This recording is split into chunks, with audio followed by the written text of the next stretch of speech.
The Gran Bazaar. As I slipped back into the steaming tub, I felt my own thoughts turn and bubble in my mind. I had so many questions to ask myself, and I had come here in the hope that I could find the answer to each and every one of them. As the soothing water ran back up to my shoulders, I took the chance to reflect on my early stay, my first impressions of the place that I was simply destined to call home. Istanbul is a city of intensity. You can feel the fire as you walk through the market, into the winding, ornate streets. It rends at you until it feeds part of your soul. I became aware of this fire, this intensity, the moment that I stepped foot in this spectacular place. The culture laces itself at your heel and does not let up until your plane is many miles away. In this moment, you recognize that borrowed homesickness, that burning will to return to that intensity, the noise of the city. But why did I ever come here in the first place? There were so many other promising destinations on my radar. Tel Aviv, Morocco, the heavy Western influence that my friends had on me almost drove me back. To this day, I have pictures of Italy's elegant Veneto and the southern regions of France, and yet they both fall by the wayside when faced with this state of majesty. The deep energy of the streets stung me again. I remained hungry, however, even in spite of the experience Istanbul had given me. I was hardly convinced that I had searched thoroughly for life, a reason for being. The moment I awoke that day, I gave myself a mission. I would not return without finding the best of the city, the thing that would lock me in this paradise, to never return home. I had a checklist of the places that would give me this. Indeed, I was determined to find them all. Even at this early hour, the outdoor market was ablaze with business, customers haggling away, fizzing with excitement as items were giddily exchanged in their hundreds. I did not even bother to bite back my own short smile of excitement as I walked through the deals sounding out around me. Stop, I told myself. This is the time to focus now. This is my life.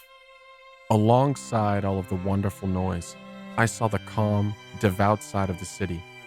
It never ceased to amaze me how the two forms interacted with each other on a daily basis. A giant mosque sprung with an intricate dome, shadowing us all as we went about our daily business. How could a city so loud and full of life also hold such serene nature in the background? It was almost as though the Istanbul population had to live two opposite lives, a perfect balance. Having completed the massive commerce, I turn into a far quieter street. Some street vendors mill around still, selling artisanal goods crafted with an expert hand, branded with the highest quality. The baskets sing and gleam as the sun sinks its folds into their lattice. I feel myself reach into my pocket, about to ask for a price, but then I find myself stop. The item at the bottom of my checklist has risen into view. The Gran Bazaar. The words chime in an instant. It's the crown of commerce in Istanbul. I remember what a friend had said about this place. That was what drove me to put it on the checklist, and yet I had forgotten. I had no idea that this had been hiding.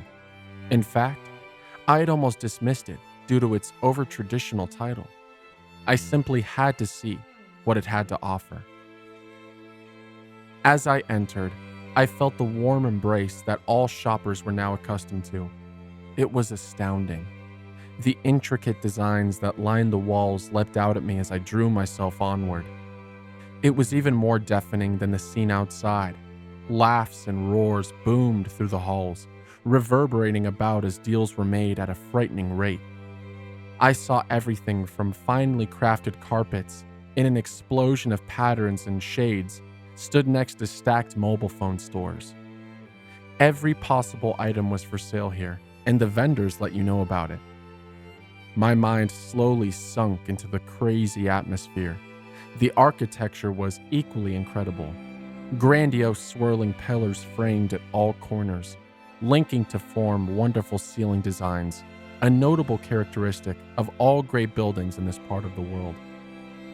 I milled about for hours, drinking in the scene until there was nothing else to be gained. What an experience. The very next day, I set out to explore the street, which resided by the magnificent market that I had discovered the day before. Surely there were more wonders in waiting. I just had to find them. Sure enough, right by the magnificent hotel stood an old-fashioned bookstore. The storefront was sprawled in writings which had been etched deep into the creamy enamel. Turkish, Arabic, Hebrew, French, and English were just a cluster of the languages featured in the welcoming script. I was greeted by the keeper's genial grin as I stepped through the door, letting myself down in the mountains of covers that lined the store. Incredible.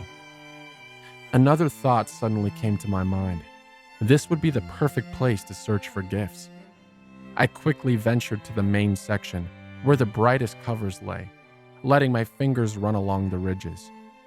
I finally landed upon a heavy novel of a dark emerald tint.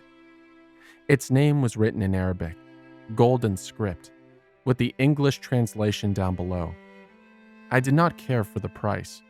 I simply had to buy it for its beauty. I was about to take it from the shelf when a woman removed it herself. Just as I was, the woman found herself enamored with what she had found. I saw the look in her eye, the wish to find oneself, to find the things worth looking for. She quickly realized what she had done and apologized. "I'm so sorry. Did you want to take that book?" I shook my head, explaining that it had merely caught my eye. Searching the shelves once more, I found an equally fantastic piece of work that was dressed in the same scarlet as the Gran Bazaar. We both laughed as we talked about how we had reached this fine place and then came upon a deal between discoverers. It transpired that it was not a single book that we were looking for, but the experience of escape and discovery. She agreed to give the emerald book to my mother, to whom it was originally intended, and in turn, I agreed that the Scarlet Edition would be a gift to her sister. Charmed by her character, I took one step further into this adventure. "Would you like to walk with me?" I asked lightly. "Where to?" she inquires, smiling. "I'm not sure. Let's find out."